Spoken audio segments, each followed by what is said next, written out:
ലോക കേരള സഭ 5ാം പതിപ്പിന് സമാപനം. വിദേശത്തെ ജോലി തട്ടിപ്പിൽ ബോധവൽക്കരണ പരിപാടിക്കൊപ്പം കടുത്ത നടപടി സ്വീകരിക്കുമെന്ന് സമാപന സമ്മേളനത്തിലെ മറുപടി പ്രസംഗത്തിൽ മുഖ്യമന്ത്രി പിണറായി വിജയൻ പറഞ്ഞു. 3 ദിവസം നീണ്ട സമ്മേളനത്തിൽ 7 മേഖലാടിസ്ഥാന സമ്മേളനങ്ങളും 8 വിഷയാധിഷ്ഠിത ചർച്ചകളും നടന്നു. വ്യാഴാഴ്ച നിശാഗന്ധിയിൽ നടന്ന പൊതുസമ്മേളനത്തോടെയാണ് ലോക കേരള സഭയുടെ 5ാം പതിപ്പിന് തുടക്കമായത്. നിയമസഭയിലെ ശങ്കരനാരായണൻ തമ്പി ഹാളിലായിരുന്നു സഭാ സമ്മേളനം.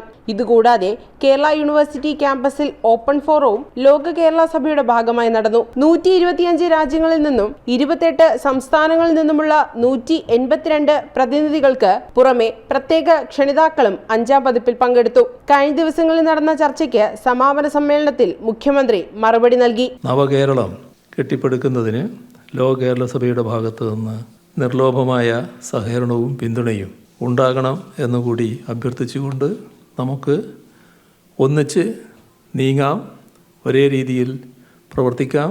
പ്രതിപക്ഷ ബഹിഷ്കരണത്തിലാണ് ഇത്തവണയും ലോക കേരള സഭ നടന്നത്. ധൂർത്താരോപിച്ചും പദ്ധതി നടത്തിപ്പിലെ വ്യക്തത കുറവും ചൂണ്ടിക്കാണിച്ചുകൊണ്ടാണ് ഇത്തവണയും പ്രതിപക്ഷം വിട്ടുനിന്നത്. ജനം, തിരുവനന്തപുരം.